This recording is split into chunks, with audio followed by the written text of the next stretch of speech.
We're going live. We're going live. We're going live. We're going live. Trying to reconnect. We're going live. Look at this girl. She's helping me out today. We are going to make a smoky, whole plant-based black bean soup. And guess who's got mad cutting skills? My niece, Ernan Lee. And then Scott's going to supervise in the background. And my wife might supervise too. So anyway, tell me. We are going to make a black beans soup. So 6 hours we've had beans soaking for 6 hours. We're going to drain those. We're going to put those on the heat. This is going to be at the side. Sweet potato cut into rounds and quartered. I think I did those. One of the few things I cut today. Yay me. So where's my other pan here? We're going to have some people on camera. We got too many people for nobody to be on camera. Okay. Be on camera. On camera. Right, this is exciting because we're getting to work with people. Yes.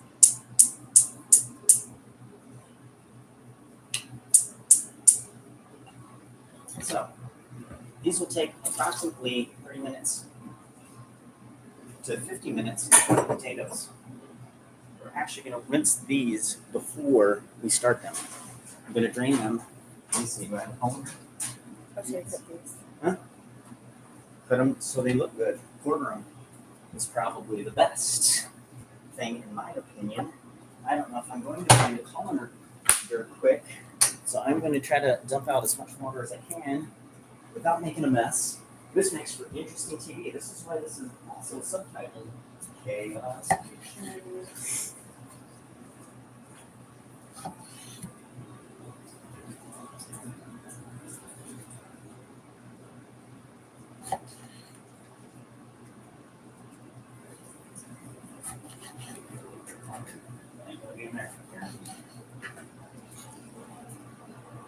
We're going to rinse them once. With some more water. I don't know if you can hear the water in the background. What makes for interesting TV is doing stuff behind the scenes, so no one can see it. That's TV. We are also going to be putting some more water in here so that when this boils,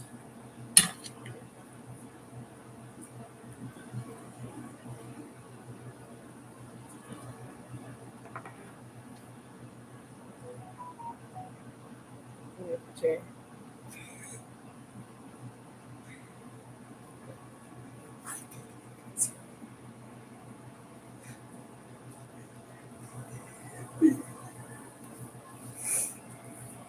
are you talking talk? Talk so there's no downtime, so people are interested. This is a dopamine society. You gotta keep them excited and happy. And where's your life on your own? Actually, what we're going to do is we're going to saute all of our stuff here. This is how the recipe is supposed to go. So on our front burner, here, no. we're going to let this get a little bit hot. Can I hold it for him? No. For you. Not yours. And just You're talk. Live now. And talk and see my life. Just talk. Like, hey, we're doing a black bean soup. Okay. With my uncle. I don't even know him. He's crazy. So this says a heavy bottom cast iron pot. I'm going to talk a little bit about cast iron pots. The biggest problem with the cast iron pot is you're adding iron to your dish. And over time, even though I think the flavor is great from a cast iron pot, you have to be careful because there's people who have had problems with too much iron in their blood. And that can be a problem. So I personally stay away from cast iron when I cook. You can use cast iron, but just know that little caveat. Holy shiitake, this one. We're going to start this again because I hit the wrong one. Yay! We're going to keep going. Let's go live again. Facebook dropped us. Makes me so sad. So we're going live again. We're heating up our potatoes, sweet potatoes in the background. we're doing that without a lid just so I can tell if it has started to, we're getting a big lid that doesn't fit. We're going to have that ready to go over the top of the sweet potatoes. We're going to have the lid that fits the big pan for the beans. Once we put those on,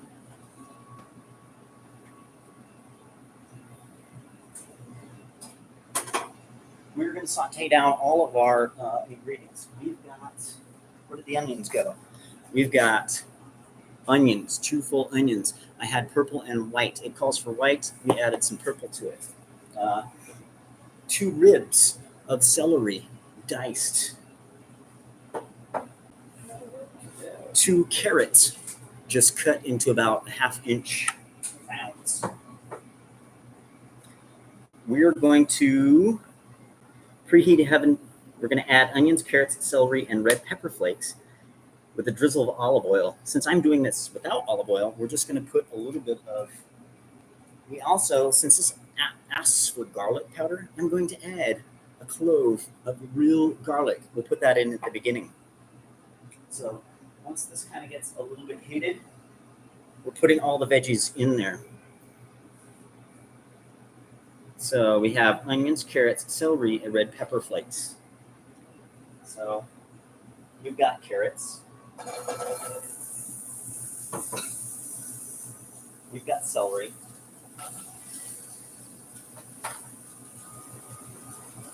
Onions. You need onions? Yes. Dump them in there. Yeah, put that garlic in there.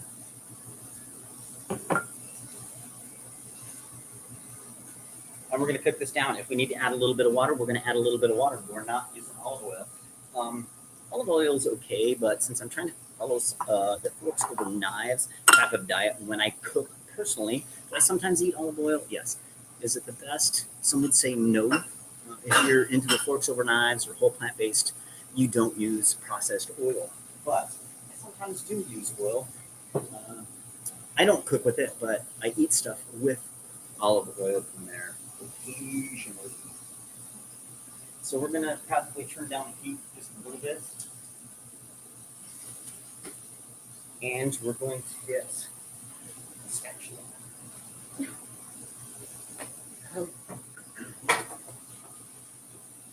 I'll do the action and you do the speaking. All right, sounds good. Since I don't know Since you don't know how to talk. exactly what I'm doing. So you don't know how to talk.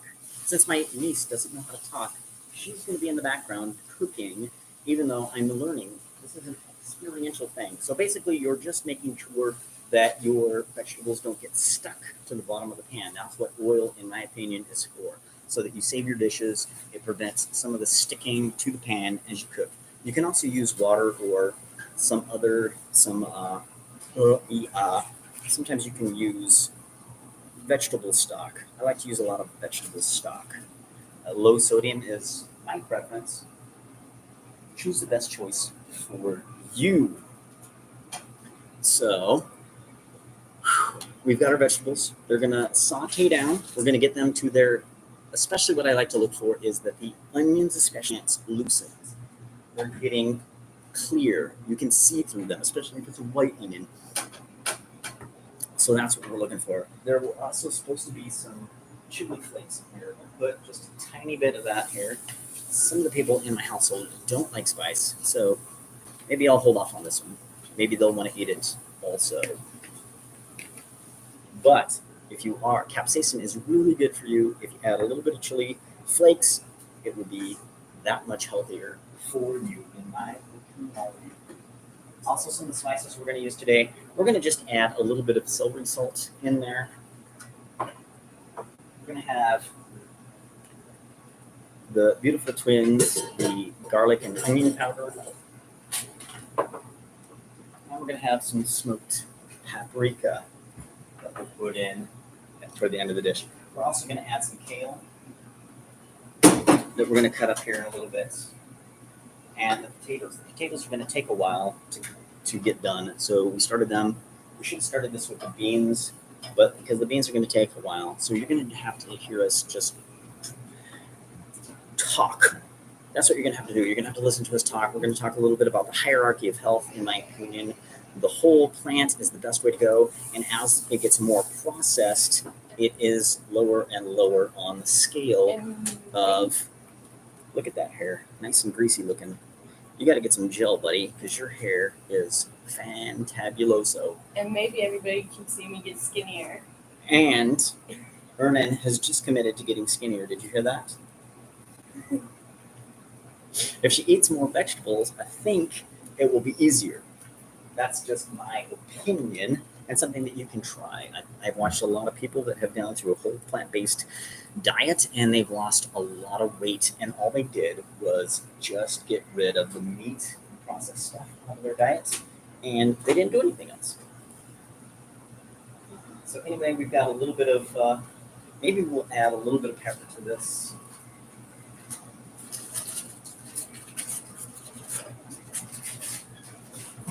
This is my opinion. Black pepper is the master spice. You can never go wrong with adding black pepper. I've also heard that you want to put black pepper in toward the end of cooking because it can burn off some of the flavor. We're going to just put some in now and let it cook down with everything else. I love when you have a device that can crush your pepper. Whole peppercorns crushed, in my opinion, are better, but just the regular black pepper is worthwhile also. Whatever you got on hand, use it up. Our vegetables today weren't perfect. Carrots weren't perfect. We used them anyway because they were not ready to be thrown away.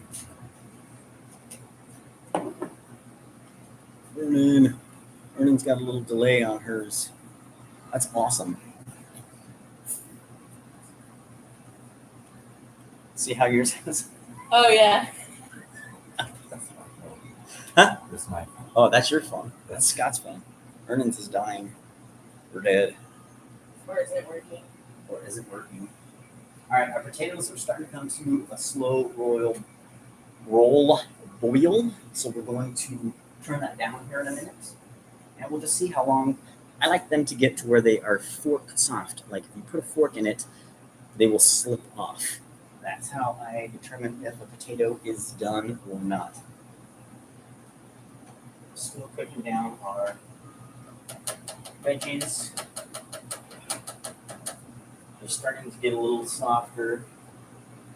We're going to do this a little differently. The recipe calls for one pot. You cook everything down, that you put the beans into it. We're going to dump the vegetables into the beans and just continue cooking in that pot. It's going to take us some time. So we're just going to talk about healthy cooking, how if you are motivated enough and can cook for yourself, it is ideal, but sometimes you can't.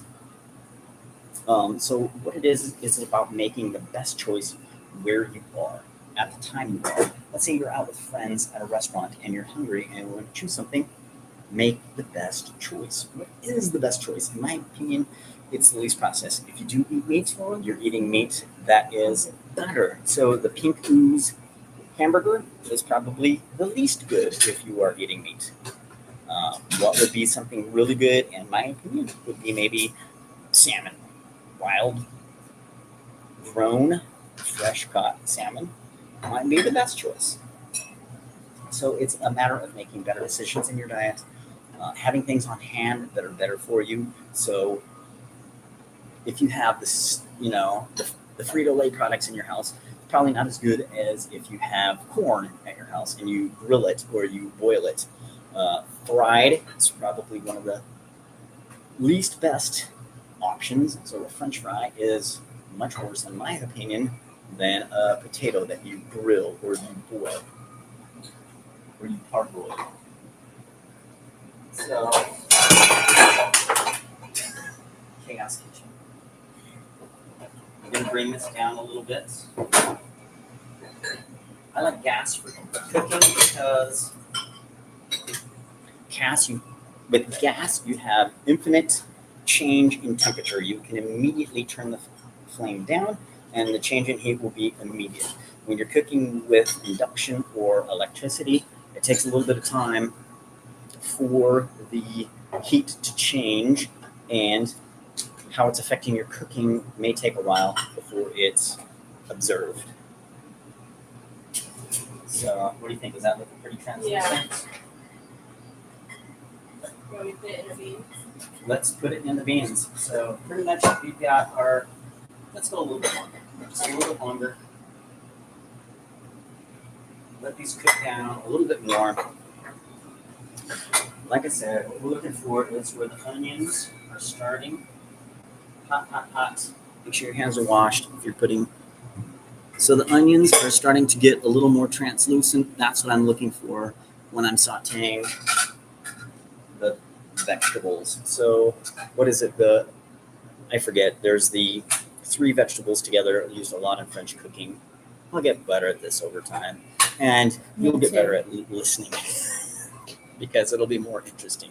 So anytime you have some feedback, anytime you want to come live and teach me a dish on the show, I would love it. I would love you guys to participate and teach me how to cook. If you've got an amazing recipe and it's mainly vegetables, I would love to have you on the show live. I'll do the talking. You can do the talking.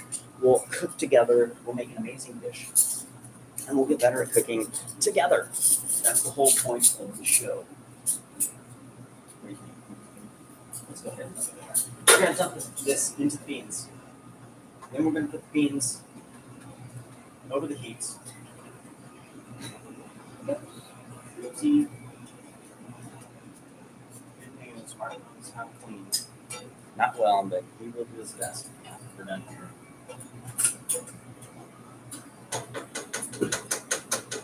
Alright, I'm going to move this over this. If you want to keep some more of this up there.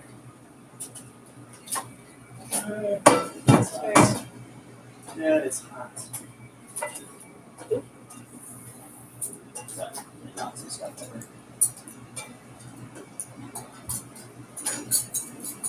No. I just like let you get burned. I know. I'll scream later when we're off camera. This is part of it.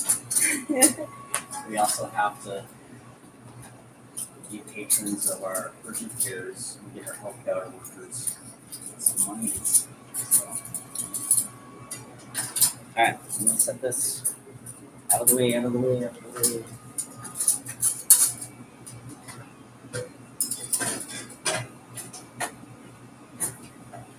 Alright, so I'm gonna try to heat up a little bit. We're gonna get this boiling.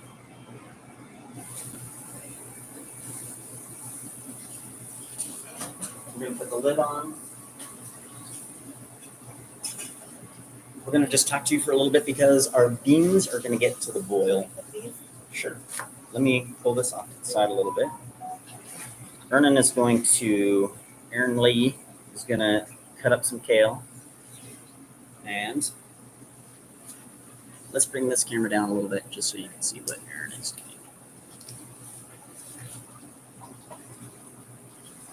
And let's see if I can bring my head down. So there is the kale. Awesome. I don't know. I didn't put it away, so I don't know where it went.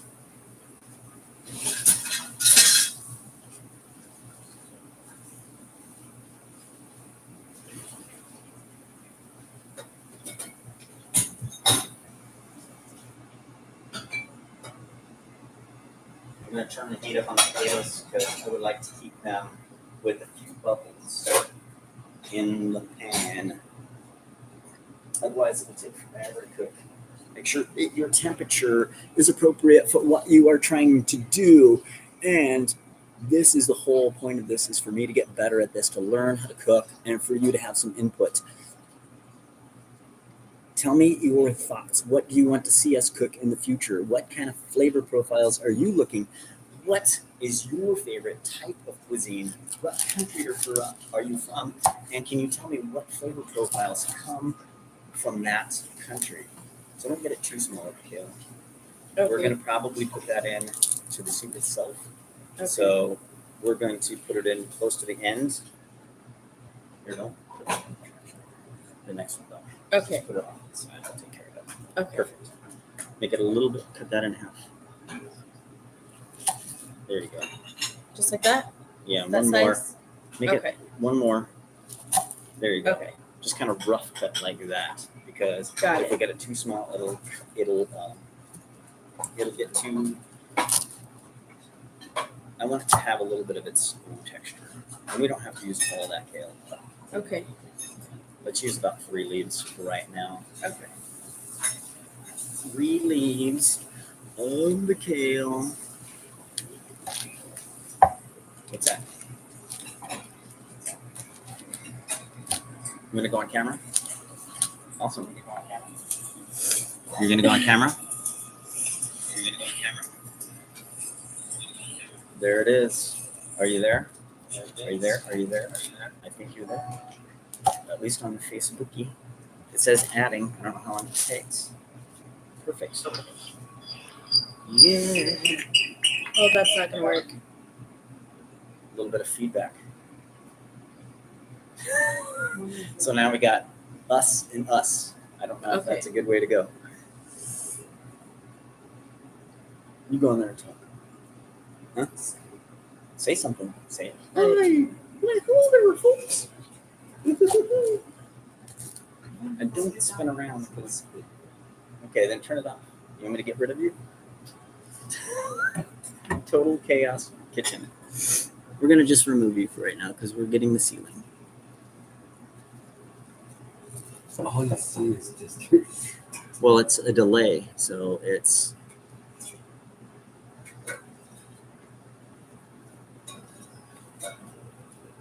All right, so we just got one for right now until we get that butter. Total chaos kitchen for your viewing. It's like a train wreck gone bad. Please call the paramedics. So, since I'm not good with time, we've got our lovely little timer here. This is supposed to be being cooked for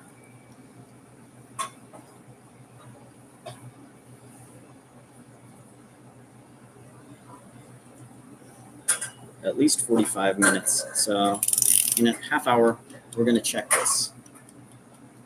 So this is what we're running to. Like, how are we going to fill half an hour of just talking so that as it's cooking, it's not too weird, too boring.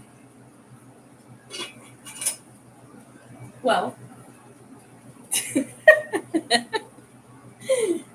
Why did you become vegan? Health. My only reason for becoming vegan is health. I ate like crap for my entire life, and I watched a movie called Forks Over Knives. I've watched a movie called Sick, Fat, and Nearly Dead. I watch a lot of Dr. Michael Greger on nutritionfacts.org. So it is my belief that the safest diet is a vegan diet. Maybe if you add meat every once in a while, it's okay. And for my omnivore friends, I think that you can be healthy that way, but I would suggest that meat every meal is probably not the best way to go. What about you, Aaron? Would you try a vegan diet? I would like to try. Some more veggies. I'm not necessarily much of a meat person, but my favorite parts of the meat are the worst parts. Like chicken skin with all that flavor, the crunchiness, or the fat on the steak. And the bacon. And bacon. It does definitely. So I would actually really like to start being more healthy with myself because I'm just getting older and I'm just getting wider. And wiser? Wiser. Wiser and wider. Budweiser. So, like I said, I think that if you are like 100% vegan, it is a lot easier to lose weight. And I think your chances of disease are much lower. If you do decide that you eat some meat, I think that you can still be healthy if you follow a Mediterranean diet or some sort of diet where meat is not the bulk of all your food. So if you're eating eggs and bacon every breakfast and you're eating a hamburger for lunch and you're having a steak and french fries for dinner, I think that that may be something you would consider to change a little bit. Add some greens in there, add some vegetables in there somehow. That would be my suggestion if I were to advise you. Also, one of the main reasons I want to get healthy because I have PCOS, which makes it harder to get pregnant. But if you're healthier, and you lose weight, it makes it easier to. I think that's a wise goal. Like I don't know if you told me that before. So I think that is something that knowing about your health, knowing about where you are in your health and where your journey is going to take you and what you want to do, having blood work at least once a year from your doctor so that you know, hey, there's something that may be going on and I don't even know that it's going on, right? So a lot of times, in my opinion, people that find out that they have cancer, sometimes it's because there's already a tumor that's grown to a specific size or it has metastasized and they never even knew it. And so seeing a doctor on a regular basis, I think, is wise. I'm not a doctor, but I'm trying to get better at going to see the doctor, get some blood work done so that I know where my numbers are. Sometimes people don't know they're diabetic until they see the doctor and they get their hemoglobin A1C drawn, or they don't know how they have problems with their cholesterol until they see the doctor and they have a lipid profile drawn, right? Sometimes you don't really know because you're living in your body. You don't know the changes that are happening. So it's not always about how you feel. It's about knowing what your numbers are. I think that sometimes also, if you're starting to notice, hey, I have less energy or I'm feeling more depressed and stuff, I think there's also the aspect of the gut biome. I think that there is so much research that's being done on this and so much on how it affects your health. The bacteria that live inside of you play a huge part in determining your health, your wellness, your mental wellness, that it can't be ignored. And I think that putting more vegetables and more fiber into your diet can only help get the right kind of bacteria into your gut that will help with your health. So that's my take on it. I guess my gut health as well, because I have GERD and it ruined my esophagus. So I would like to keep that maintained as well. Yes, and so like once you know, like my A1C was not high, but it was creeping up there a little bit. So especially when I was younger, I was a junk food junkie and I love sugar. Yes. I would mainline sugar. No, but I ate a lot of junk. I love the candy bars. At one time I drank a lot of soda. I don't drink soda anymore, but every once in a while I'll have an alcoholic beverage and maybe has some sugar in there. You know what I mean? Could I get better with that? If I were completely dedicated to my health, would I not drink alcohol at all? Probably. I enjoy a little bit of alcohol here and there. And can alcohol, especially in excess, affect your health? Absolutely. And if let's say that I found out that I had cancer, guess what I'm going to do? I'm going to juice and eat salad, and that's it. There's not even going to be oil in my diet until that changes. So I'm not in crisis right now. I try to maintain a healthy relationship with food, and I'm trying to eat vegan. And for some people, they are not vegan, and they're still my friends. And if I can encourage them just to put more vegetables into their diet, that's what I'm trying to do here.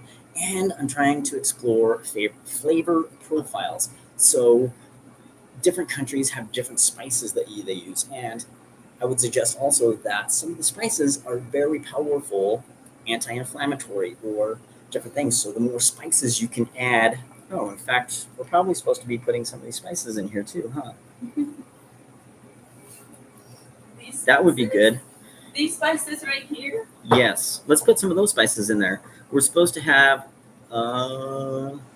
3 bay leaves, 2 tablespoons, the smoked paprika. There was something I forgot.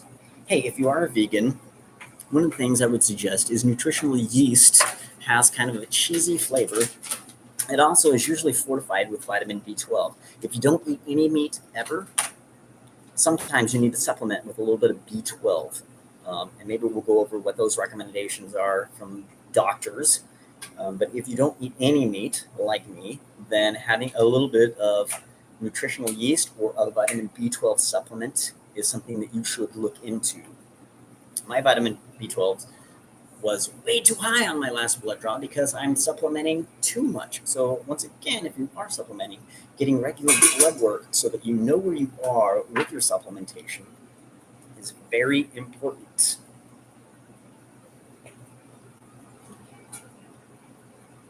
We're not putting the red pepper flakes in, and I don't have any cilantro, I don't think. So, and here's the nutritional yeast. 2 tablespoons of that. I just use a big spoon. Okay. You know what I mean? Like I talk just a little- meant eyeball. Yeah, that's cool too. Like some people are really good at that. I don't know if you guys watch Rachel Ray, but she just uses her hand to guesstimate what a tablespoon and a teaspoon are. And once you're good at cooking, you can do that. And playing with the flavors, learning what spices you like is important because you have total control over that. When you cook, you can start experimenting. I talked a little bit. My wife is a great baker. Baking is more precise. You have to know the weight of what you are putting in there. But when you're cooking, the big thing is that you are experimenting with the flavors. Oh, I go with this recipe, but guess what? I like a lot more spice. I like spicy foods. So I add some more red pepper or I add some more black pepper because I know that I really like that. I like black pepper too much. And if I'm going to season it for you, you may not like what I put in there because I'm going to put a ton of black pepper in there. And a lot of people don't like black pepper as much as I like black pepper. So once you start cooking for yourself, you'll start recognizing, hey, I like this a little bit better. Or you know what? Like, for example, if you eat out of a restaurant, I'm going to suggest that a lot of times they put way too much salt in there. They're getting canned vegetables that already have too much salt and adding more salt to it. So salt, especially just regular table salt, it's good in that it has iodine and may prevent your goiter from showing up and having a big giant bulge in your neck. But it can also affect your arteries and veins and cause problems with that. Like if you're eating too much salt, you can get hypertension from it. It can affect the elasticity of your vasculature. So the normal American diet has too much sodium in it because we just love the flavor of salt. And you will learn that as you eat healthier, your taste buds will change. So I've been eating olives, which probably have too much salt in them. But when I was younger, I hated olives. I would not touch an olive. Now I'm appreciating olives a little more. I can eat a little bit of olives simply because I've been eating them. So I think that as your diet changes, your taste buds will change. So sometimes you got to force yourself to eat a few things. Here's another vegetable that I'm not completely fond of, kale, but in small amounts. Mixed with other dishes, I can't eat it. Quinoa, another thing that's really good for you that over time I've developed a taste for simply because I forced myself to eat it and I mixed it with other grains so that I wish we had some smell-o-vision. It's starting to smell really good. I'm going to turn the heat down just a little bit. We're going to have this, I forget what it's called, but you want just a little bit of boiling, not hardcore boiling when you're putting it in there.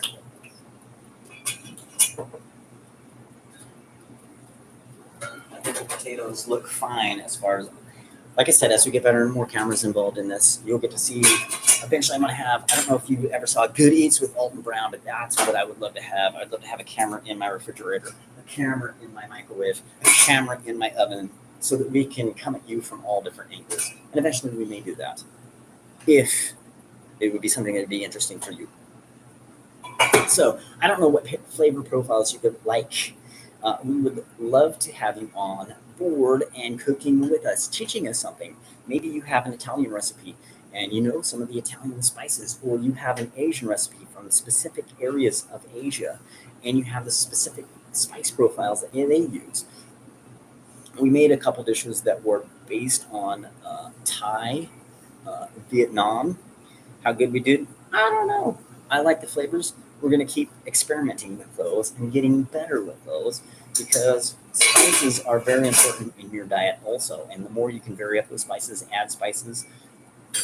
A lot of medications are based on plants. They pull out specific chemicals from those plants. And sometimes plants, when they have all the synergy of all the different chemicals that are in the plant, the phytonutrients, they're even healthier for you in my opinion, and the little research that I've done around it.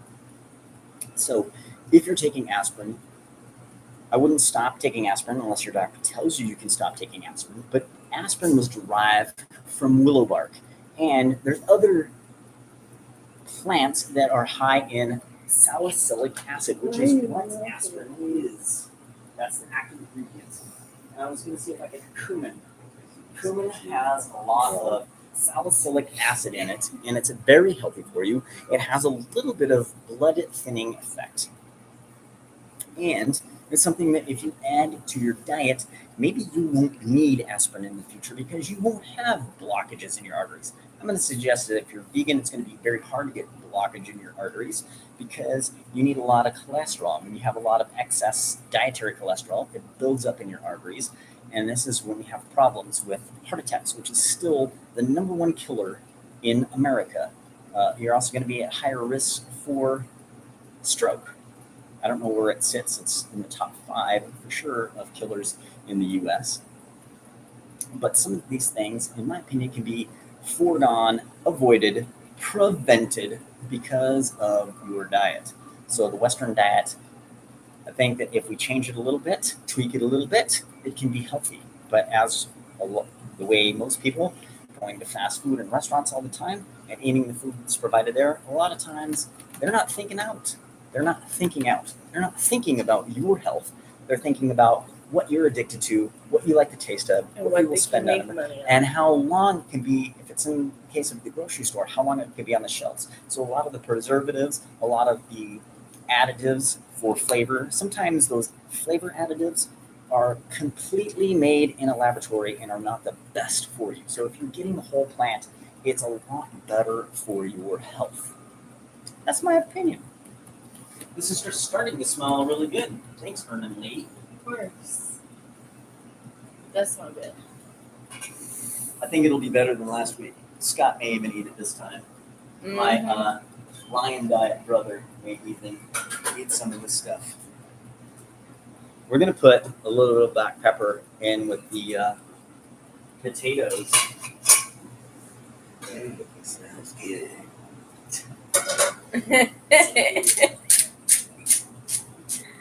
Yeah.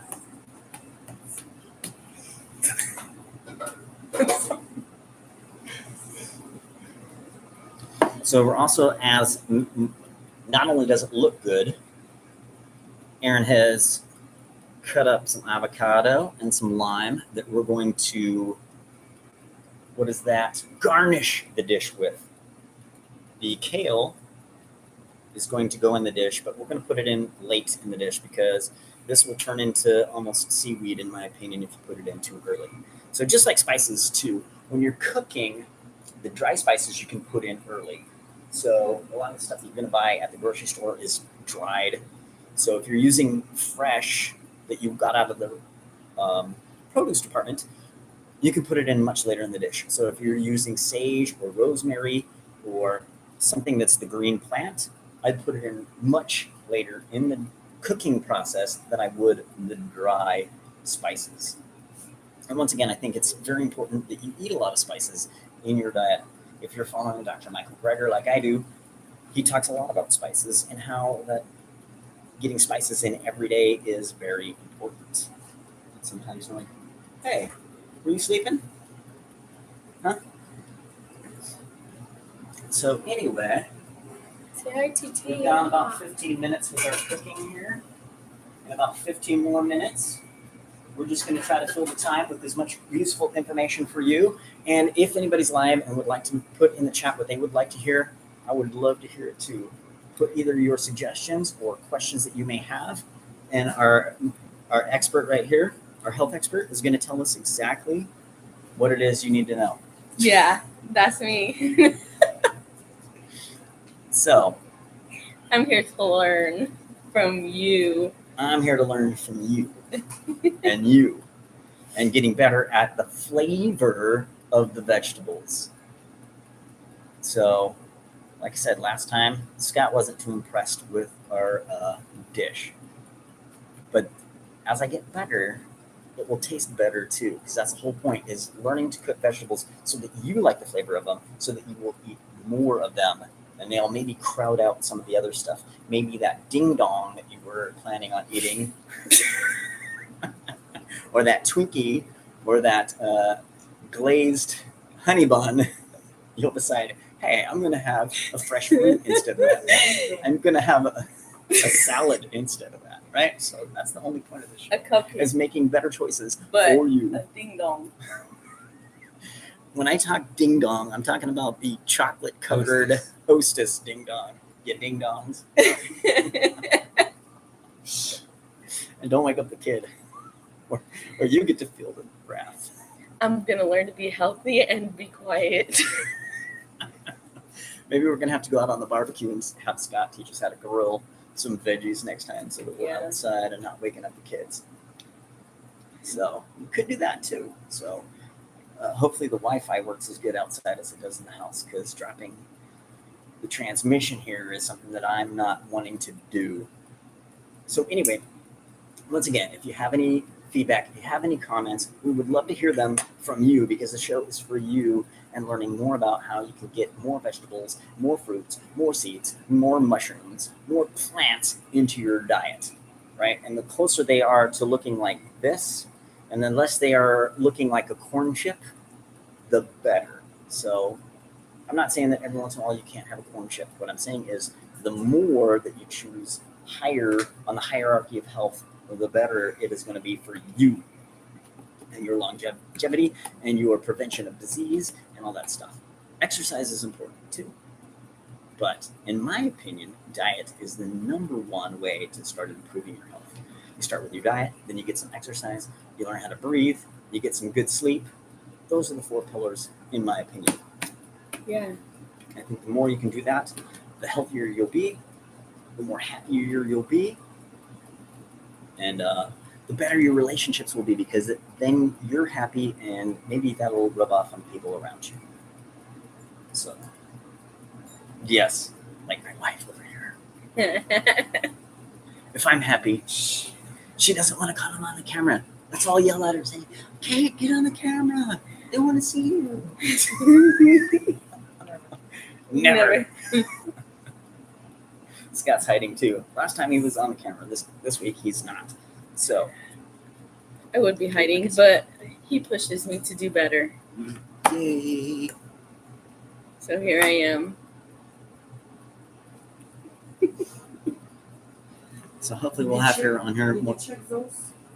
What, the potatoes? Potatoes is overcooked, I think, already. Uh-oh. Oh yeah, put a fork in it. Put a fork in it. It's already overcooked. You think it's Dump overcooked? with water. Huh? Water. Are they soft? Yeah. Dump it. Do what Kate says, because she knows how to cook better Yeah, than me. she's the boss. And she's the boss. Let your wife be the boss. She's a professional.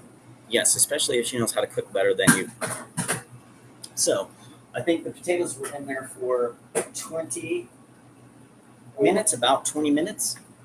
So, huh? You think it's okay?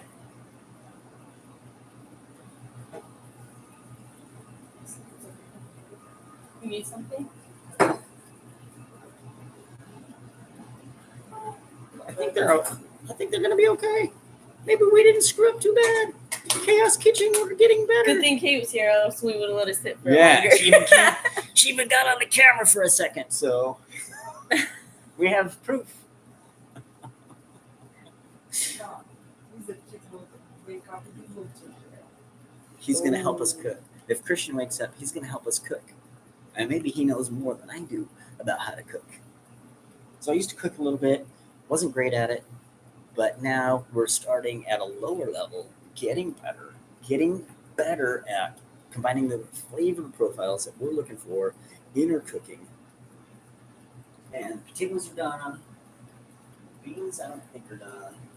We're gonna let that go for at least, what did we set this for? 30 minutes? So we're gonna let that go for at least 30 minutes. We got about 9 more minutes on that. It smells pretty good when I open up the lid, I think. What do you think? Mm-hmm. I agree. I'm Smells ready good. to try it.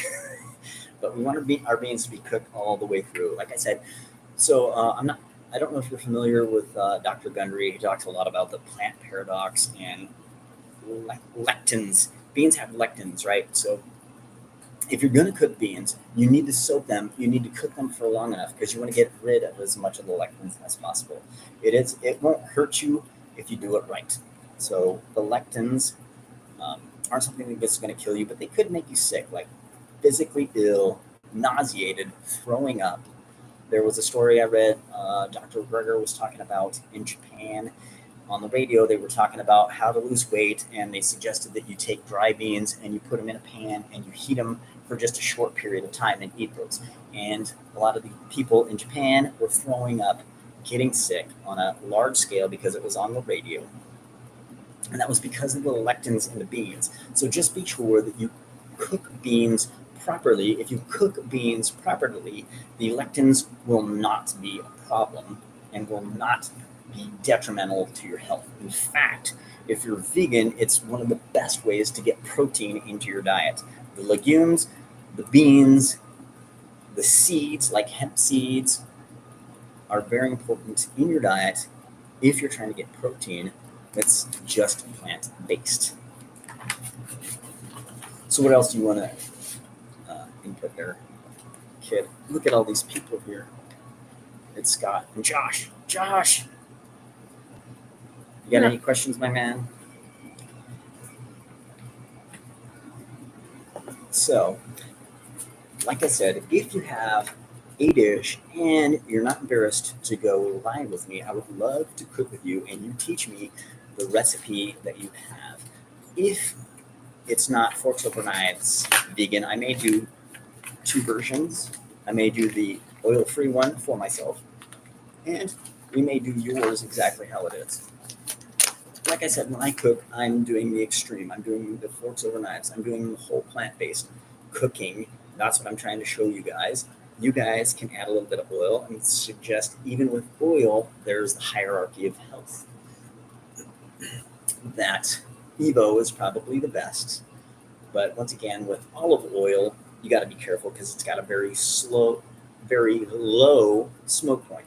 So if you're looking for an oil that has a high smoke point, which means that you can cook at a much higher temperature and it's not going to turn to smoke and cause your fire alarm to go off in your house if you're cooking, then something like avocado oil is better. Peanut oil is what they use a lot of times in restaurants, or like if you're cooking a turkey with just oil, they sell it usually as a peanut oil or a mixed oil to have a high smoke point.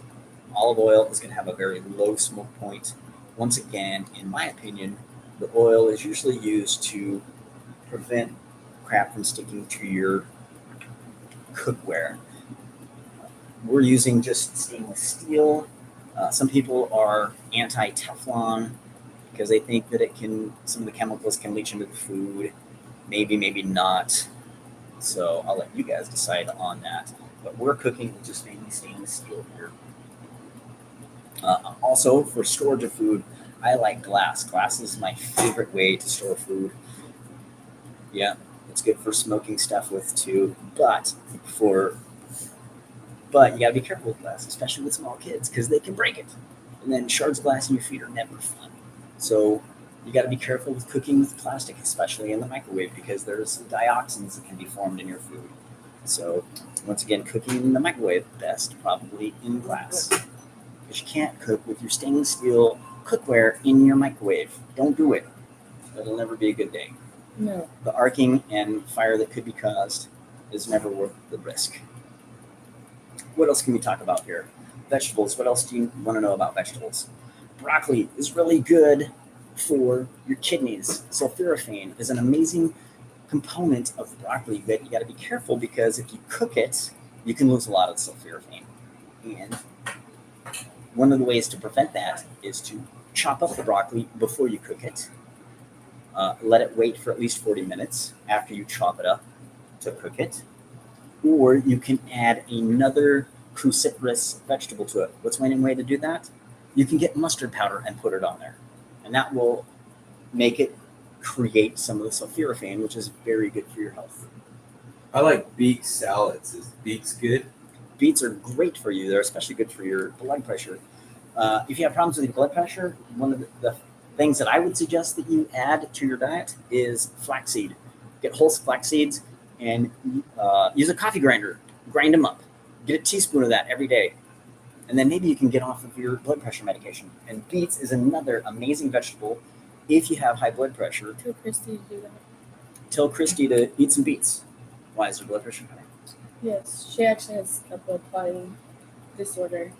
So she takes like blood thinners and she has Yeah. high blood pressure and stuff. High blood pressure, it can help with. The blood clotting disorder, maybe not so much. Once again, clear it with your doctor. But adding stuff like cumin and some other things can have at least a little bit of the antiplatelet effect of aspirin. Whether or not it's going to break up the blood clot is not good, necessarily that helpful. A lot of times when you're dealing with blood clots, you're going to want to be on something warfarin, which is Coumadin. You're going to be on Eliquis. You're going to be on Pradaxa, something like that. And those medications, you definitely want to be under the care of the doctor and follow their prescriptions and what they're doing. So, but some of the blood clotting issues may be helped by having a better diet. I'm going to suggest that it's about prevention, but once you have, I would definitely always take your doctor's advice and at least listen to them. So there's a person that I follow, his name's Chris Wark. He had cancer.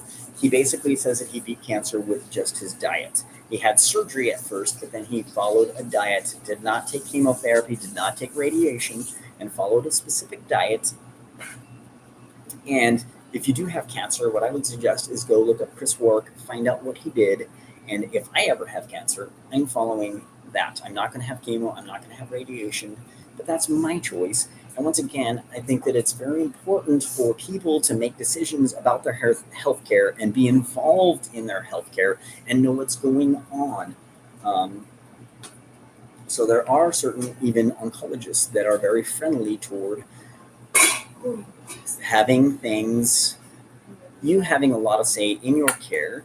So I would find those doctors and have good discussions with those doctors. But once again, I'm not in crisis. I don't have cancer. But if I did have cancer, I'm just telling you what I would do.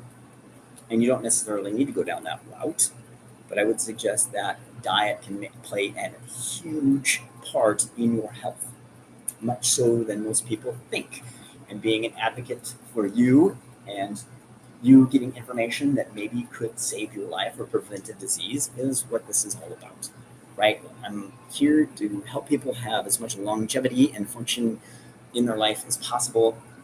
In my opinion, the first step is diet. The second step is exercise. The third step, breathing or sleep.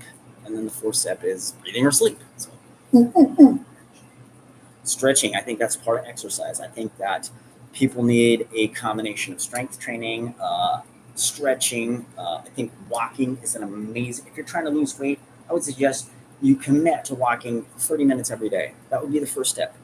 Once you get to that step, and maybe you can't walk 30 minutes a day, right? So maybe you just start with 10 minutes a day, or you do it in divided doses because you can't find the time in your day to do that.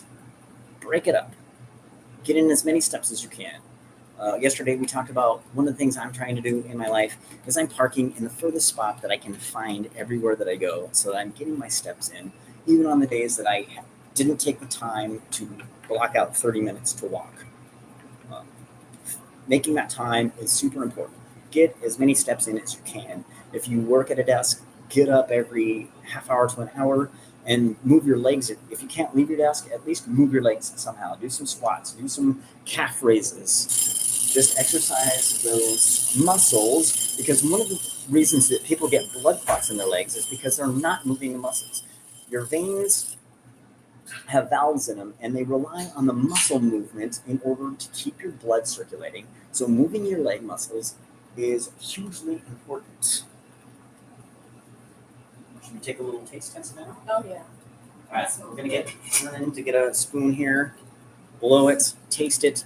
I'm also going to suggest that if you're a cook, you taste your food. You taste your food.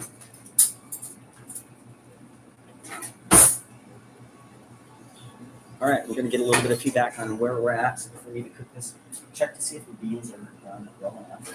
Scott's coming out of the woodwork also. He's going to taste the food, see if it has decent flavor. No burning of the mouth. Oh, Hot. sheesh. Yeah, it's hot. Yeah. It just came out of the It's pot. gonna be a while. I just dropped the bean. More cleaning. Be careful of your family because they'll F up your kitchen. Yeah. F up your kitchen.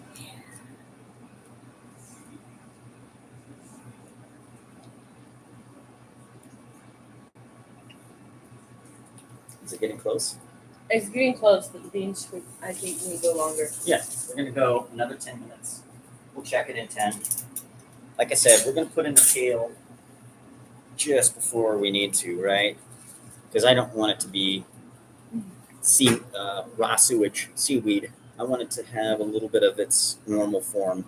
So it's more about just kind of skimming it in there, in my opinion, with the greens. I like my greens not completely, I like them a little wilted and not just completely wet and slimy. That's how I like greens. That's good though. So it's getting closer.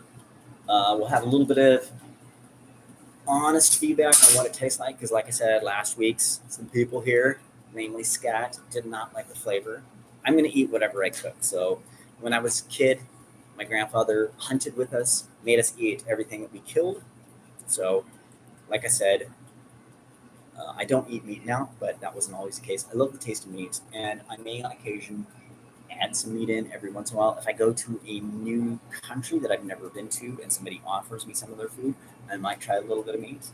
I'm not saying that I will never eat meat. What I'm saying is, for most of the part, most of the time, I'm pretty much vegan. Every once in a while, I'll eat a piece of cake that my wife makes, and guess what? It has probably some milk and some eggs and cream, right? So those are not part of my normal diet, but occasionally I make some exceptions to the rule so that I have a good relationship. Right? Always work toward a good relationship, especially with your spouse and your family. And also, just eat better, make better choices more often, crowd out the bad, eat less of the junk food.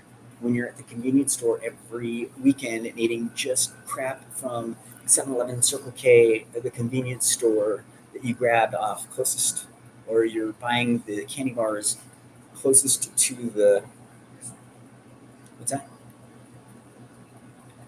Closest to the cash register, then you're probably not making the best choices.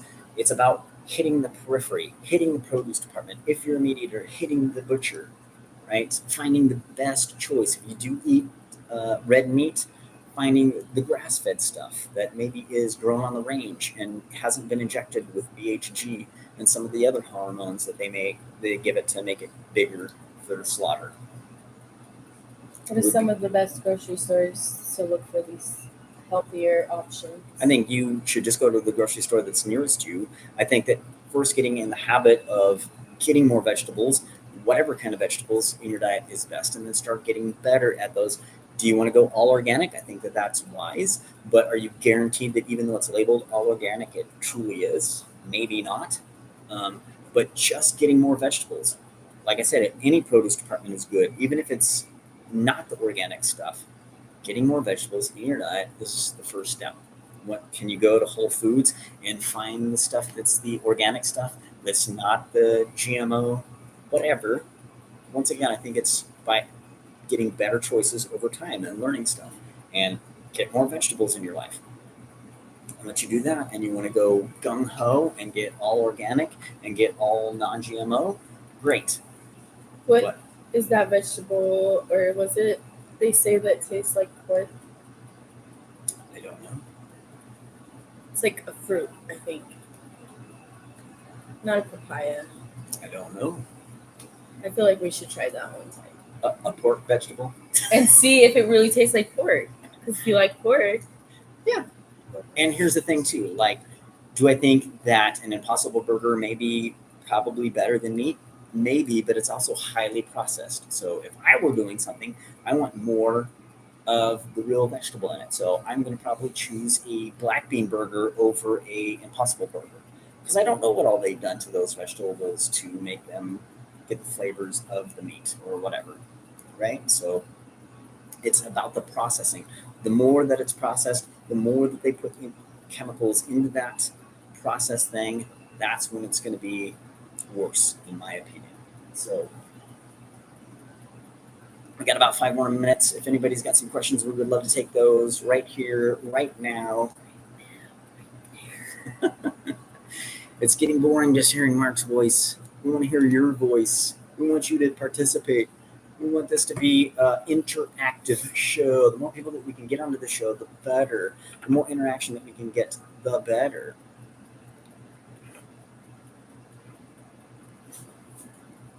Do you have any questions of health? Like, I love looking stuff up. I love looking up. So like I said, if you don't eat any meat, you're probably going to need some B12 supplementation of some kind. It could be as simple as getting some nutritional yeast in there every once in a while. I'll have to get Dr. Greger's recommendation. I think it's 200 milligrams every day. I'll have to look, but So just a regular. for everybody, or is that based on weight? No, if you're vegan, getting enough B12 into your diet. So if you don't eat any meat at all, no animal-based products at all, then the getting 200. B12. I think it's 200, but I'll have to do a little bit of research and look into that. Maybe some omega-3 might be something also that you need to get into your diet. A little harder as a vegan, but not as essential as B12. B12 is the biggest one that you're going to need to look into. Maybe you need to supplement, or if you eat a tiny bit of meat, not a problem. If you're following a Mediterranean diet, not going to be a problem for you. You're going to get more than enough vitamin B12. Some people are worried that they're not going to get enough protein. I would suggest that even if you're a vegan, you're getting enough protein if you have some beans and some seeds in your diet.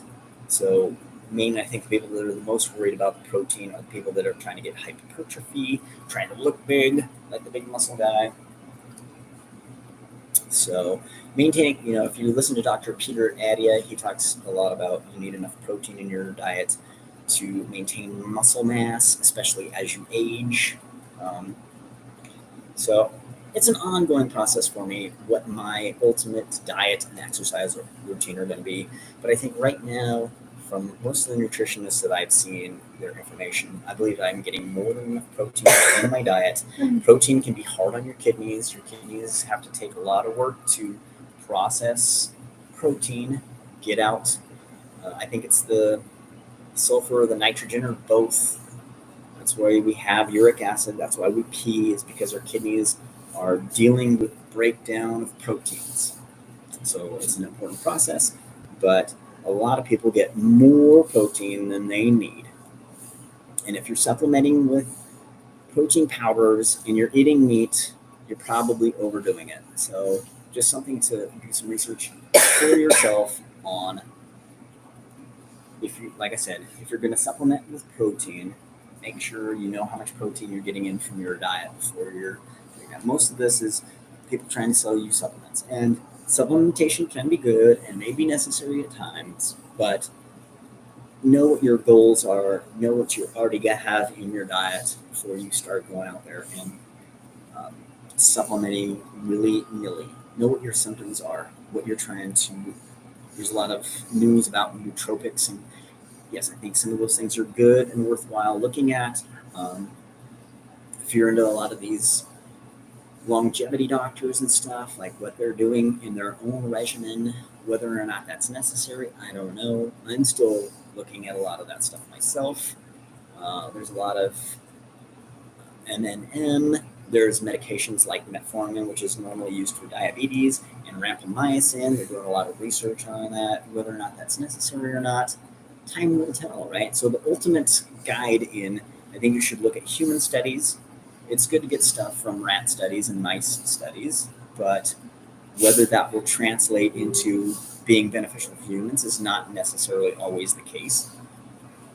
There was a supplement called resveratrol that initially they thought was going to be this great godsend for people. Probably not as big a deal as they thought. And I think that if you just go out and eat a lot of different kinds of varieties of grapes, you're going to get more than enough of resveratrol in your diet.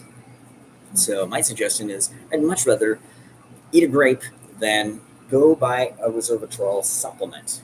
Not to like I've used ashwagandha. I think that's an amazing supplement, especially if your cortisol levels are high, if your testosterone is low. That's one way to start working on that, right? Once again, how are you going to know that?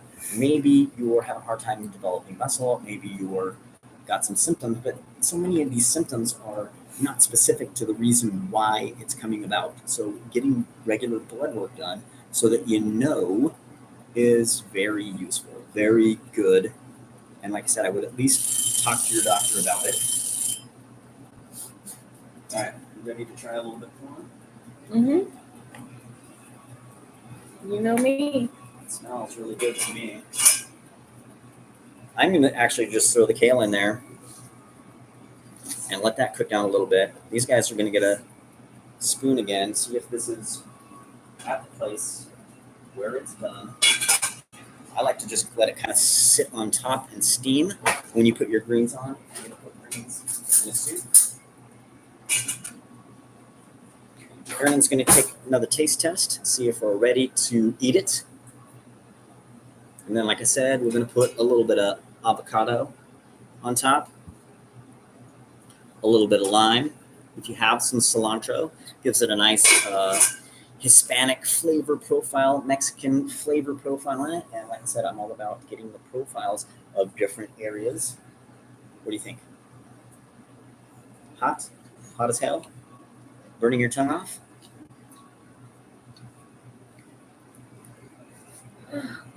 Yeah. I'm going to take that as a yes. Mm-hmm. Tasting good? Do the beans taste like they're cooked through enough? Yeah. All right. We're going to let this cook for a couple more minutes just to let the kale wilt a little bit. And then we're going to take this off. And we're going to have some soup. You guys have a great day. It's been fun cooking with you. I would love to cook with you live right here. You can either come to my house. We can do it virtually. Whatever works best for you. And have a great Saturday. Bye.